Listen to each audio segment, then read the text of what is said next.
This tutorial is the first in a two-part series on Gray literature. In this tutorial, we will cover strategies to find Gray literature, and in the second tutorial, we'll cover additional resources that you can use to help find Gray literature. What is Gray literature? Gray literature is literature that is not traditionally published in an academic journal. It can include, but is not limited to, reports published by governments or organizations, conference papers or abstracts, policy statements, and press releases. It's important to look at Gray literature because of publication bias. We know that certain types of articles, such as those with positive results, are more likely to be published.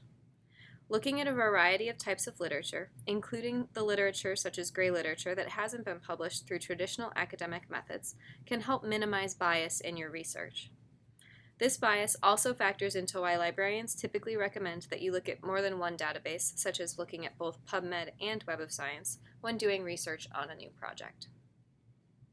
As a disclaimer, the following searches are not examples of thorough or comprehensive searches in either of the databases I'll be showing today. These are instead simple searches that are just designed to show you how to use each database to find Gray literature. During this tutorial, we're going to talk about 4 different resources that you can use to find Gray literature and some strategies you can apply to each of them. The first one we will be talking about is Embase. The second that we'll talk about is Web of Science. The third will be Google, and then last we're going to talk about Google Scholar. For Embase, you may find that you want to use this particular database through Firefox. While it used to work well in Chrome, it has periodically had some trouble with Google Chrome and has been more reliable in Firefox. So I've just opened up a Firefox browser and navigated to the library's homepage, and now I'm going to go ahead and open up Embase. As with all of our resources, it will ask you to log in before you can access the resource.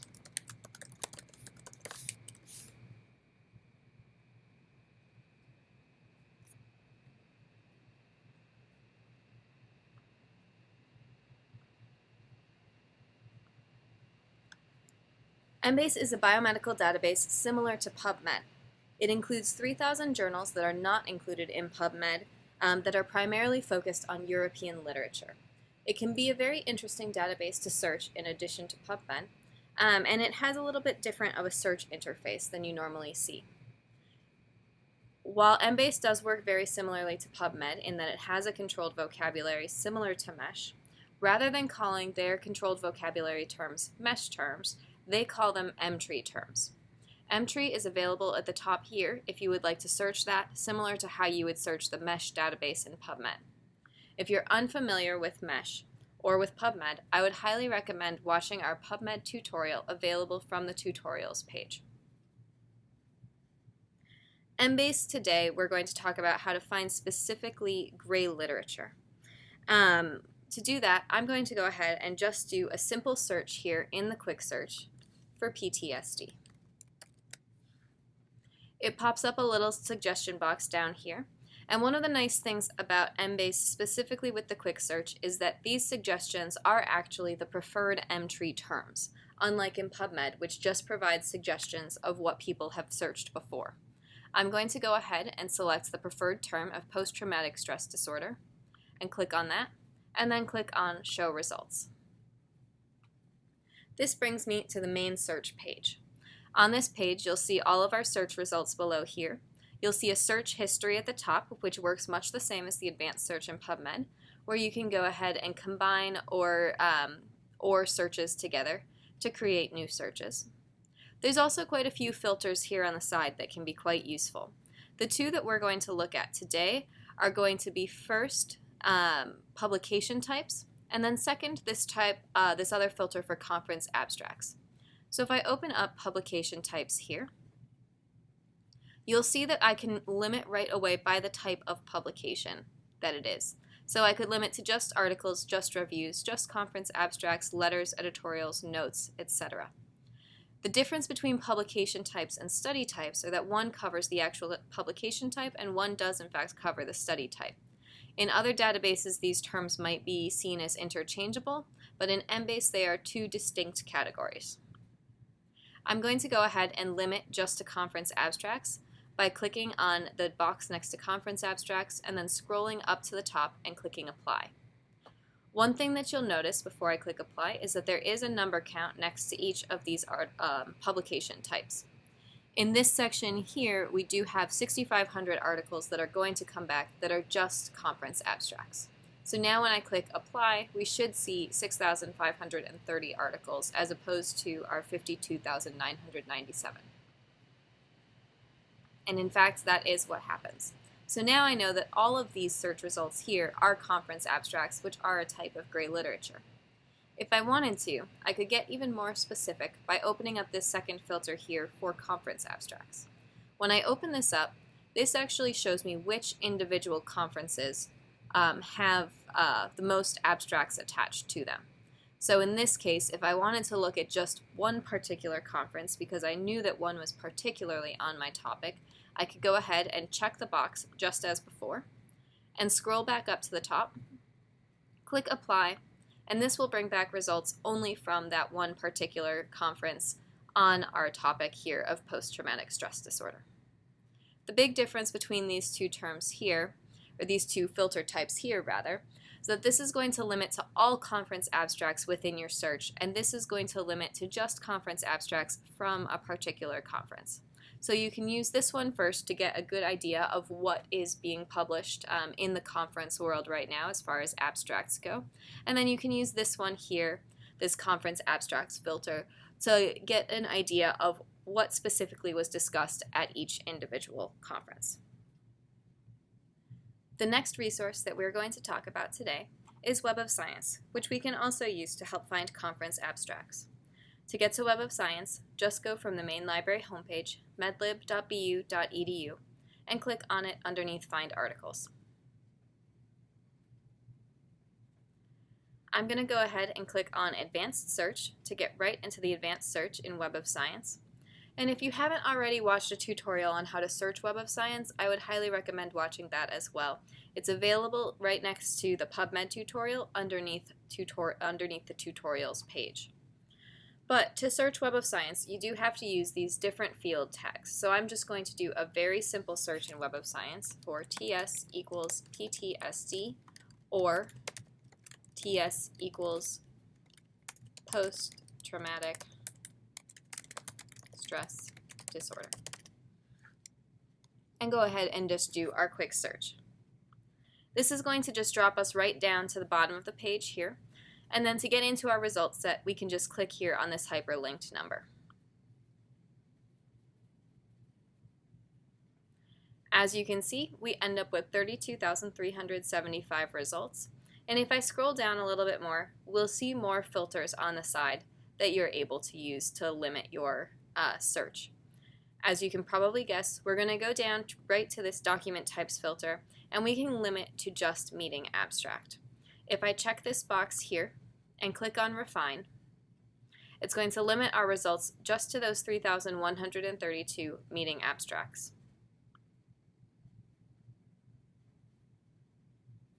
From here, I could limit my search further if I wanted to by publication years or specific Web of Science categories.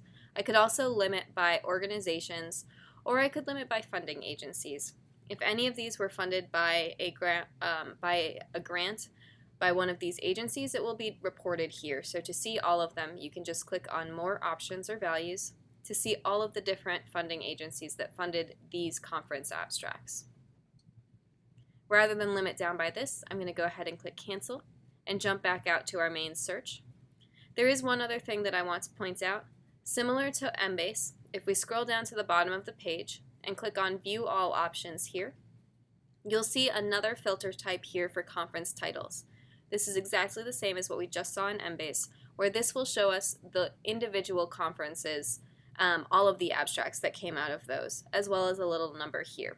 So in this case, if we were to limit to just this particular conference, we're going to bring back 91 abstracts that are similar to this topic from this particular conference.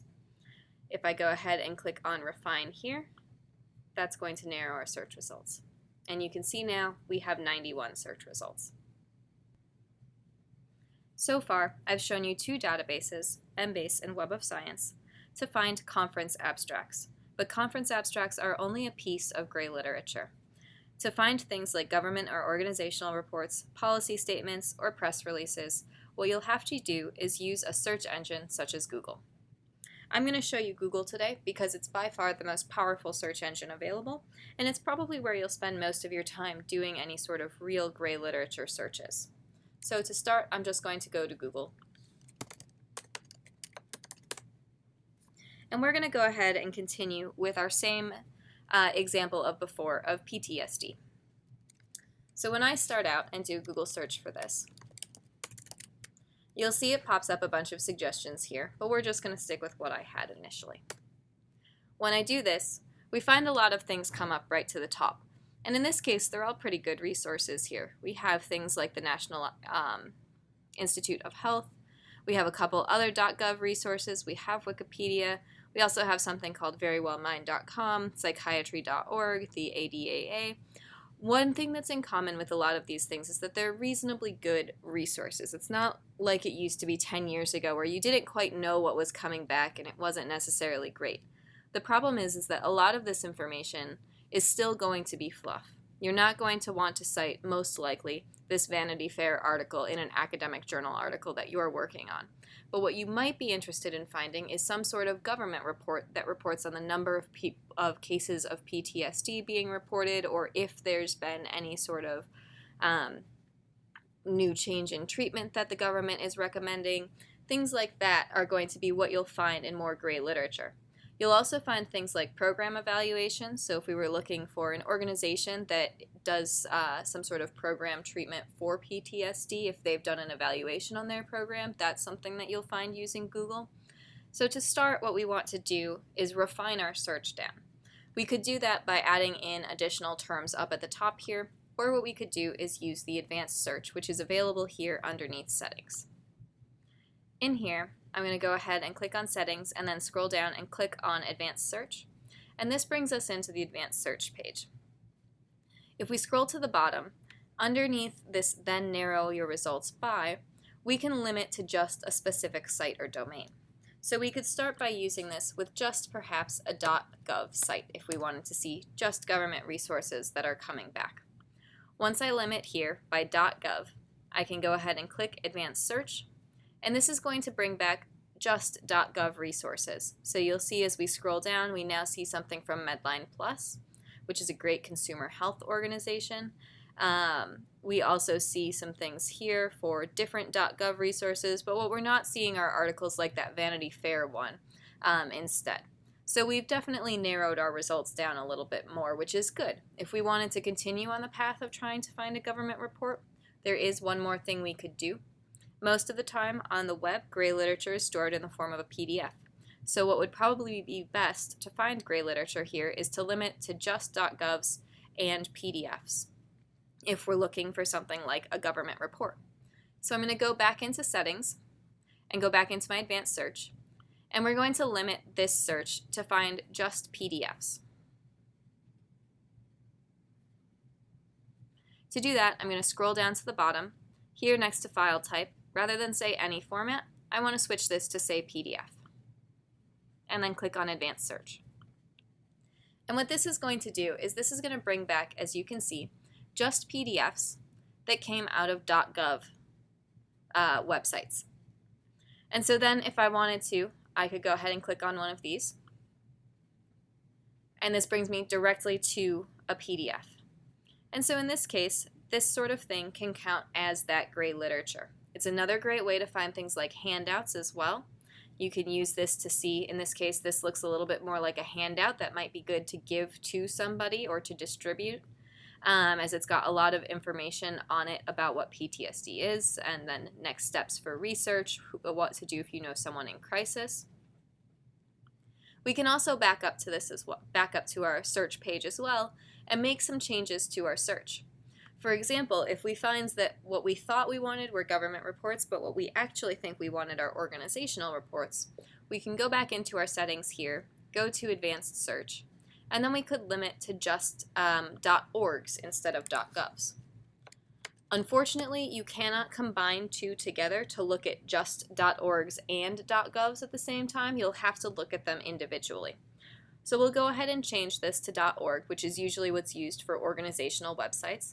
We'll leave the file type set to PDF so that we're pulling back just PDFs from .org websites, and click on Advanced Search.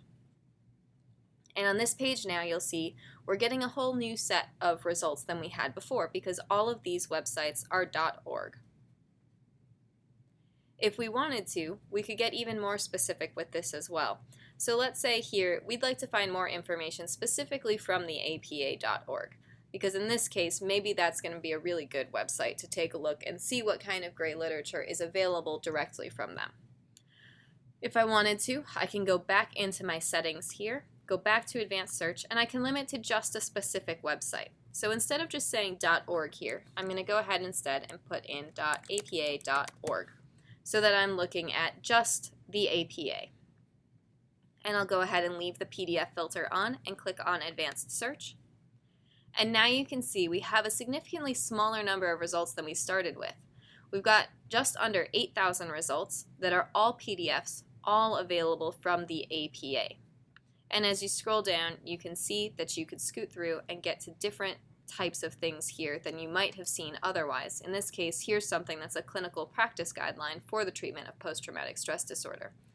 With any luck, this probably would have popped up on one of our other Google pages relatively early on, but you never really know. It could have been hidden deep into page 15 or 16 rather than right up here on the front page. And you can see here that this looks like it's actually possibly a draft of a particular guideline that was published. And so this is another way to get to kind of interesting new types of research, because then I could take this title, for example, and search this specifically to see if maybe there's been an updated draft since, or a final draft, because this clearly says that this was a draft from October 4th of 2016. Today is June 24th, 2018. So possibly there's been an updated draft since then, or perhaps a final draft that was published later on. You can also use this to find information from other countries specifically.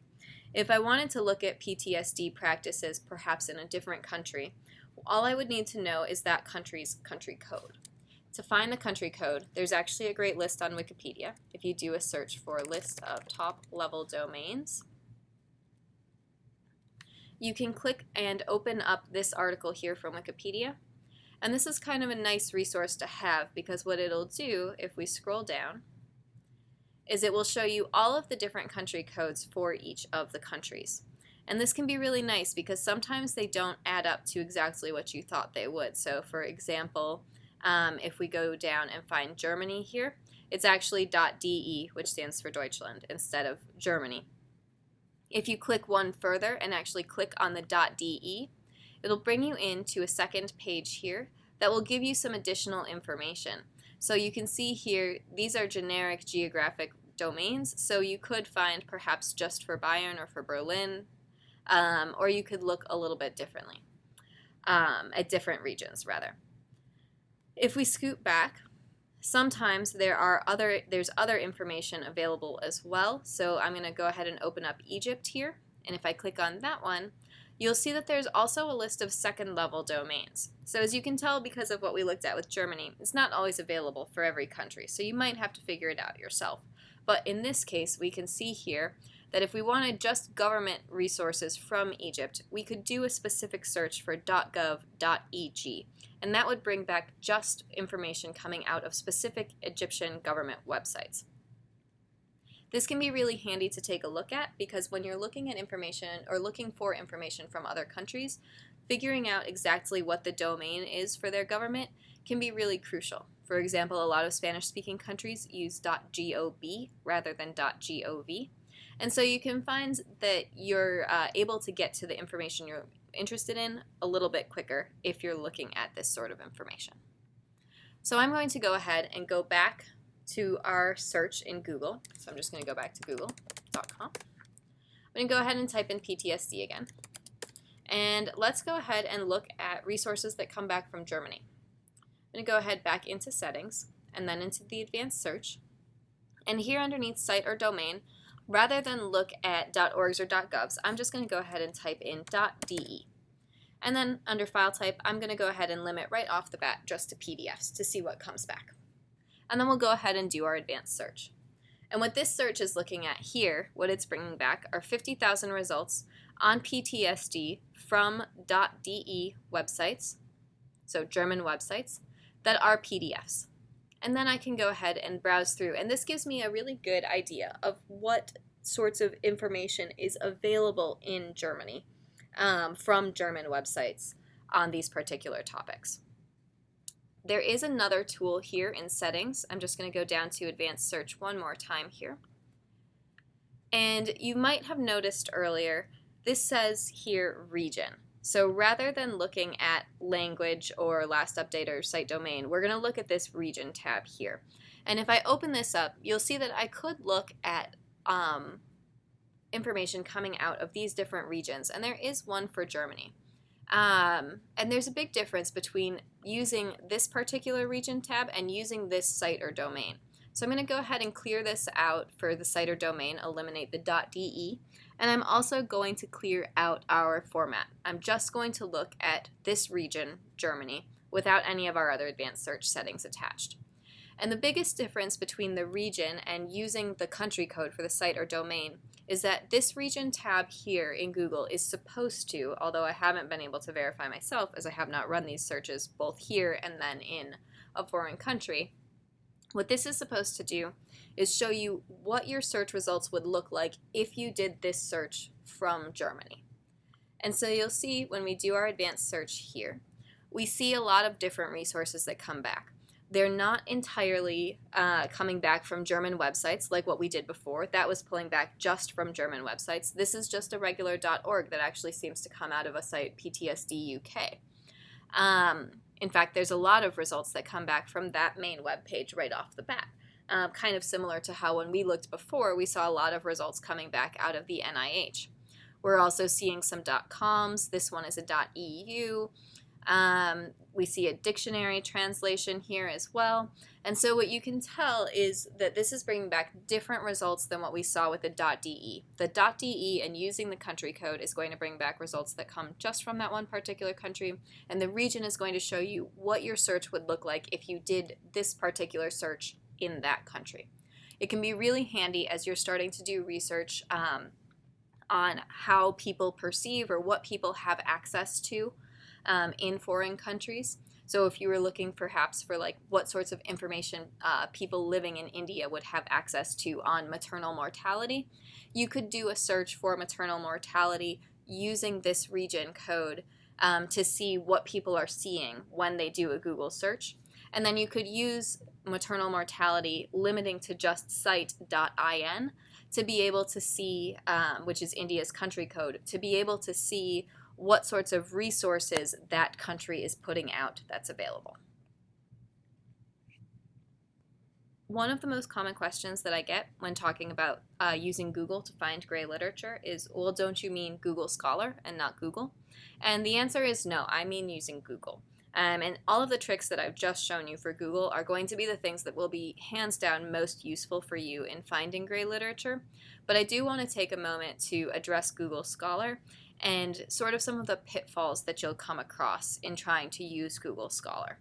Like I said previously, Google is going to be best for finding gray literature, but a lot of people do like to use Google Scholar, and it's just not going to be that great for finding gray literature, and it can be a little bit challenging for finding regular academic literature as well. So we're going to talk about that for a minute here.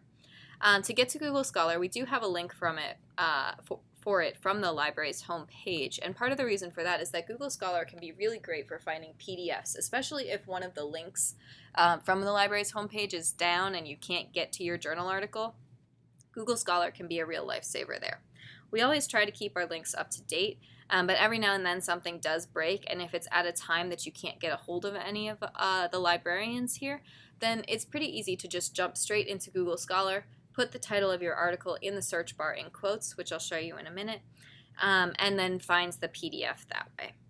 But we're going to go ahead and start by doing a regular old search in Google Scholar. And so what I'm going to start with is the same search that we've been doing, which is just PTSD. And I'm just going to do a general search here on that. And a couple of the things that I want to point out to you on the side are first that we have a lot of our results coming back. So starting with that, we have about 566,000 articles coming back. And the other thing to note is that a lot of these are not gray literature. This one comes out of Elsevier, this comes out of Springer, Wiley Online Library. These are all prominent publishers in the academic literature. And so none of this really on the top fold is gray literature. The other thing that I want to point out are the years of the articles that are coming back. So again, we're not finding gray literature here. We're also finding our first article is from 1993. Our second article is from 1996. This is 1995. This is 1992. And here on the top half of the fold, we finally have something in the 2000s, but it's from 2008, which at this point is 10 years old. And as a book, we know that a lot of times with the publication process, this research was probably done in 2000, probably best case scenario, 2006, 2007, and actually published in 2008, which means that the research in this is probably closer to 11 or 12 years old as opposed to being 10 years old. So what we see here at the top is a lot of kind of problematic things in that we're not finding recent literature. We don't really know exactly how Google Scholar likes to organize its resources. The other problem is that it doesn't have anything limited or sorted by the time cited either. So typically the most common way to have resources ranked is going to be by date, because obviously you want to see the most recently published things sooner than you want to see the oldest published things. However, some databases, such as Web of Science, will also offer an option to sort by time cited, with the idea being that the most cited article is the one that's the most important in the field because it's the most discussed. In this case, we have this one that's cited by 4,326 times, this one cited by 3,276, but this third one here is cited the most of all of the articles in the top fold of the page, which is 4,626 times. And so in this case, we don't see that as well. So we want to be aware of this, mostly because we don't have all of these filters on the side to really narrow down to a reasonable number of results. You'll notice that in Embase and in Web of Science, I was able to narrow down to a very specific number. For Embase, I believe it was like 120 something. For Web of Science, it was 91. We were able to narrow down to a specific number of articles to search through. In this case with Google Scholar, we can't, nor can we limit by any of those things that we did earlier to limit to a specific conference or to a specific article type. In this case, we're just stuck with what we've got here. This one is a document. These are journal articles here. They're actually probably all journal articles here in these first four. This one is a book. We can't limit down any further, which makes this really difficult to use to find gray literature. We can use these filters on the side here to limit by date. So if we wanted things just published since 2018, we could do that, or we could sort by date here. If we sort by date, the main problem with this is you'll see this comes back here 4 days ago, 4 days ago, 4 days ago. These weren't necessarily published 4 days ago. These were found and added into Google Scholar 4 days ago, which can be a big difference here. So in this case, this article that was found 4 days ago and added in, this might in fact be something that was published maybe in January, but just found the other day. Same thing with all of these. So we don't know if what we're looking at was published yesterday or 6 months ago. We just know it was published in 2018, and it was found and added into Google Scholar 4 days ago. As you know, in the academic research community, sometimes things move very slowly and sometimes things move very quickly. And so if this article has a contradictory article that was published yesterday, we're not seeing that. We're just seeing this article because it was added into Google Scholar most recently.